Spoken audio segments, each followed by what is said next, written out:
Baru-baru ni ada keluar berita yang bahawa Iran telah menyerang kapal-kapal US yang tengah buat satu blokade dekat Straits of Hormuz. Blokade yang di atas blokade tu.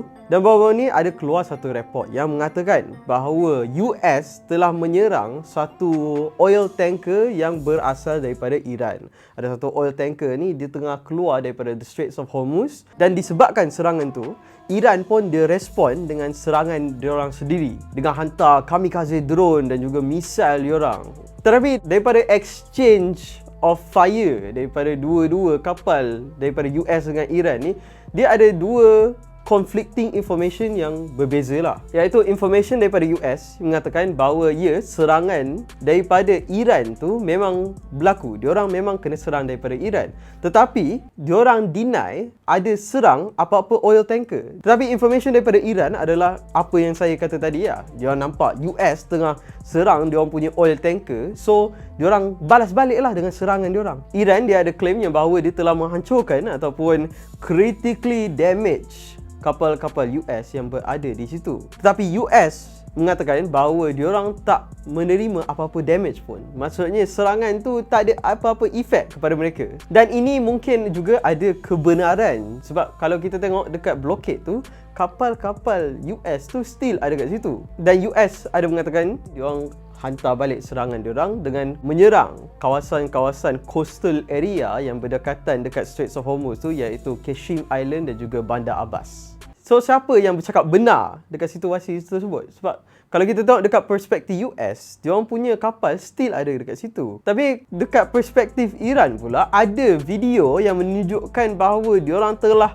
menyerang kapal-kapal US yang berada di situ. Kalau kita nak come to one conclusion pun susah. Kalau kita nak teori bahawa macam mesti US dia tukar dia punya ship waktu malam, saya rasa benda tu impossible lah, sebab kapal warship ni kan slow. Dia bukannya macam kapal-kapal dekat Star Wars yang dia keluar daripada light speed macam tu. So impossible lah nak kata diorang swap kapal waktu Iran tengah tengok tempat lain.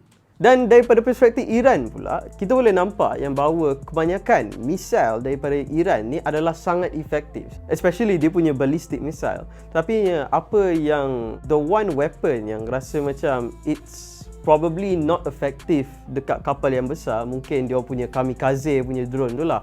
Walaupun kamikaze drone tu kita boleh nampak yang dia dah buat pelbagai jenis damage kepada bangunan dan small vehicle macam tu. Tapi kita kena faham, this is a warship. Kita kena ada perspektif lain pasal boat ni. Sebab boat ni dia bukanlah macam boat turis yang ada yang kita pernah nampak tu. US warship ni ataupun warship in general, kita kena nampak seperti kereta kebal yang berada di atas laut. Dan daripada peristiwa ini, korang mesti menanya kan, adakah ini dia break apart ceasefire yang telah diletakkan di antara US dan Iran? Daripada situasi ini, ceasefire still stay. Dia still on. Masing-masing tengah berada di defensive stance. Diorang tak nak escalatekan benda ni, sementara diorang tengah discuss lagi cara untuk mencapai kedamaian dekat Pakistan. Dan apakah update daripada ceasefire tu? So baru-baru ni kita tahu yang bahawa US telah reject Iran punya 14-point peace plan. Peace plan yang dipersembahkan oleh Iran tu adalah totally unacceptable. Tak boleh untuk work around proposal tu whatsoever. Dan daripada 14-point peace plan tu, the reason why the US dia rejectkan peace plan tersebut adalah tentang satu benda, nuclear power. Kita dah lama tahu yang Iran dia memang ada nuclear program dia orang yang dihasilkan untuk civilian use. Tetapi US dah lama claim Iran ni dia bukannya sebenarnya membuatkan nuclear program ni untuk civilians, tetapi untuk menghasilkan weapon nuclear dia orang sendiri. Senang cerita, US dia memang tak nak Iran ada nuclear program langsung. Sebab tu dia reject.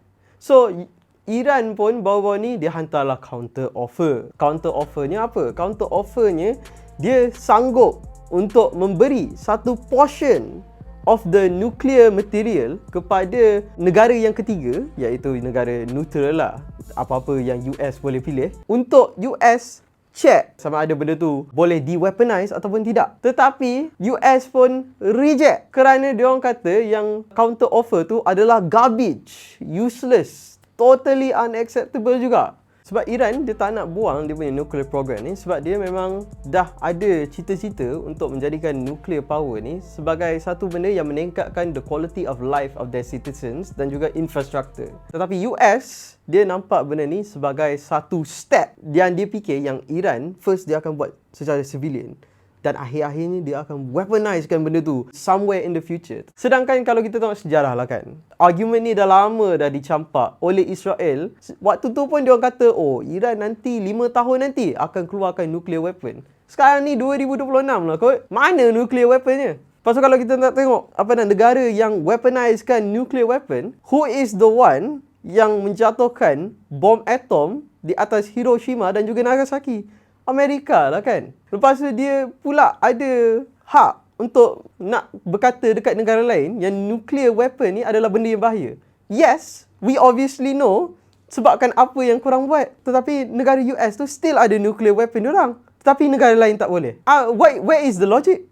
So apa pendapat korang? Korang rasa when will this war end? Dan apakah proposal yang boleh diletakkan oleh Iran supaya US kata yes, saya terima plan ni. Sebab sekarang review pun whatever proposal yang diletakkan oleh Iran, dia reject. Bagi saya lah kan, saya rasa the only way untuk US menerima peace plan daripada Iran adalah dengan meletakkan satu rakyat US sebagai cabinet government Iran. The only American governor dekat Iran untuk jadikan dia satu spy. Kalau anda ingin mengetahui lagi tentang taktik-taktik US di dalam peperangan di Timur Tengah, boleh mendapatkan buku ini oleh Tuan Nasai, iaitu Membongkar Akar Konflik di Timur Tengah.